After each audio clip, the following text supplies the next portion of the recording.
If I asked you to think about what defines the 70s, what comes to mind? You'd probably picture disco balls, furniture that seemed to come from another world, TVs as big as a small truck, vinyl records from legendary artists, and the early oversized computers that would eventually shape the tech world. But there's one thing that truly encapsulates all of that, and it's a car. This is the story of the Stutz Blackhawk. This video is inspired by 3 articles about the Blackhawk, one from Below the Radar, another from Concept Cars, and a third from Carrozzerie Italiani.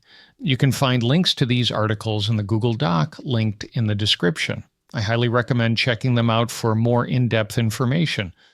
To truly appreciate the Stutz Blackhawk, we must first take a look at the history of the Stutz Motor Car Company, a name synonymous with luxury, innovation, and speed in the early 20th century. It all began in Indianapolis, Indiana in 1911 when Harry Clayton Stutz founded his company with a clear mission: to create high-performance automobiles that embodied the spirit of American ingenuity. Stutz wasted no time making his mark. That same year, the company debuted its first car, the Stutz Bearcat, at the inaugural Indianapolis 500. Though it didn't win the race, the Bearcat earned widespread acclaim for its speed, durability, and cutting-edge engineering. This spectacular debut gave rise to the now famous tagline, "The car that made good in a day." The Bearcat quickly became a cultural phenomenon, representing the carefree, roaring spirit of the jazz age. Its stripped-down, sporty design and powerful engine made it a favorite among thrill-seekers, young socialites, and even Hollywood elites. But Stutz wasn't just focused on flash and speed. Harry Stutz believed that innovation was the key to success, and his company became a leader in automotive advancements. Among its many achievements, the Stutz Motor Car Company was one of the first automakers to introduce 4-wheel hydraulic brakes, a groundbreaking safety feature at the time. The company also pioneered the use of a low center of gravity in vehicle design, significantly improving handling and stability. These innovations positioned Stutz as a brand at the forefront of automotive engineering and earned it a reputation for blending luxury with performance. Unfortunately, the golden era of the Stutz Motor Car Company didn't last forever. The Great Depression of the 1930s brought financial ruin to many luxury automakers, and Stutz was no exception. By 1937, the company was forced to shut its doors, leaving behind a legacy of engineering excellence and high-speed glamour. For decades, the name Stutz lingered as little more than a footnote in automotive history, a symbol of a bygone era when cars were built as much for style as they were for performance.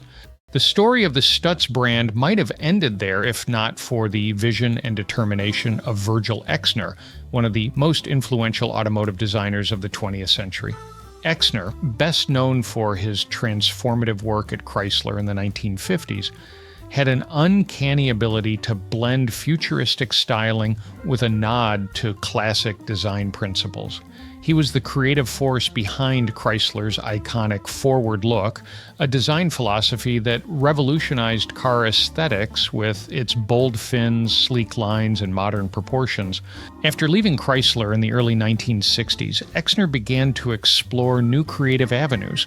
He became captivated by the idea of reviving long-dormant luxury car brands and bringing them into the modern age. Exner referred to these ideas as revival cars, a collection of concept designs that reimagined the glory days of automotive luxury. Among these sketches were bold reimaginings of names like Duesenberg, Packard, Pierce Arrow, and, of course, Stutz. Exner's vision for these revival cars wasn't just about nostalgia. It was about reclaiming the elegance, craftsmanship, and exclusivity of pre-war luxury automobiles while incorporating modern engineering and performance. For him, this was a way to connect the golden age of motoring to the muscle car era of the 1960s and 1970s. One of the key figures who helped bring Exner's vision to life was James O'Donnell, a New York financier with a deep passion for luxury automobiles. O'Donnell was drawn to Exner's designs, particularly his concept for reviving the Stutz name. Together they decided to bring the Stutz brand back to life. with the goal of creating a car that would embody the spirit of timeless luxury while embracing the performance and technology of the modern era. The rebirth of the Stutz brand culminated in the creation of the Stutz Blackhawk, a car that would go on to become one of the most exclusive and extravagant vehicles of its time. Unveiled in January 1970 at the prestigious Waldorf Astoria Hotel in New York City, the Blackhawk immediately turned heads with its striking design and jaw-dropping price tag. Unlike mass-produced luxury cars, the Blackhawk was a true bespoke creation. Its production process was a collaboration between American engineering and Italian craftsmanship.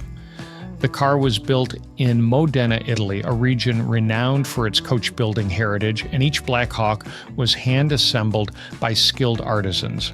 The early Blackhawk bodies were crafted by Carrozzeria Padane, a respected Italian coach builder, and each car required over 1,500 hours of meticulous labor to complete. The process began with a Pontiac Grand Prix chassis, which served as the foundation for the Blackhawk. Upon arrival in Italy, the Grand Prix body was stripped away, leaving only the mechanical components. A new steel body, significantly heavier and more elaborate than the original, was custom fabricated and installed.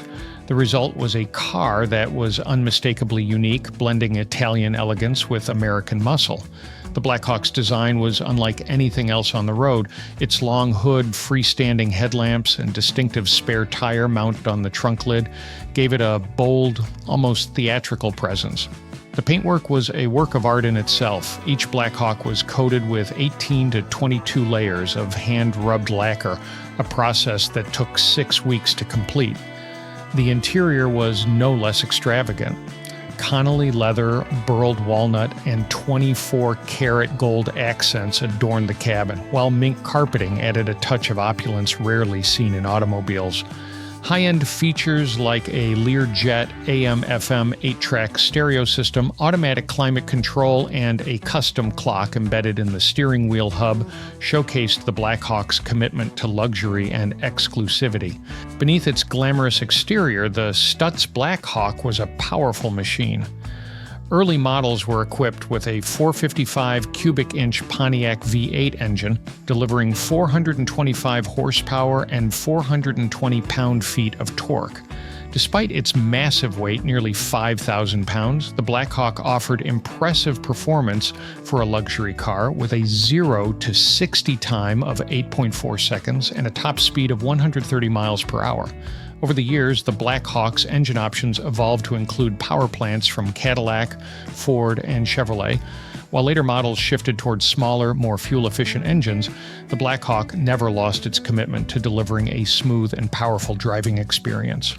The car also featured advanced technology for its time, including air-adjustable shock absorbers, safety track limited slip differentials, and 17-inch Firestone 70 run-flat tires. These innovations underscored the Blackhawk's reputation as a car that combined luxury with cutting-edge engineering. The Stutz Blackhawk represented far more than mere transportation. Its exclusivity and extravagance made it a favorite among celebrities, politicians, and business tycoons. Elvis Presley, the king of rock and roll, was the first person to own a production Blackhawk, and his passion for the car helped solidify its legendary status. Other high-profile owners included Frank Sinatra, Dean Martin, Lucille Ball, Liberace, Elton John, Muhammad Ali, and Paul McCartney. For these stars, the Blackhawk was more than just a mode of transportation. It was a symbol of their success and individuality.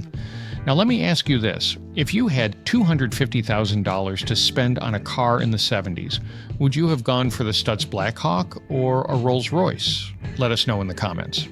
If you enjoyed this, don't forget to subscribe and click on the recommended video that appears on the screen. It's all about the Mustang Mach 1. Thanks for watching, and I'll see you in the next one.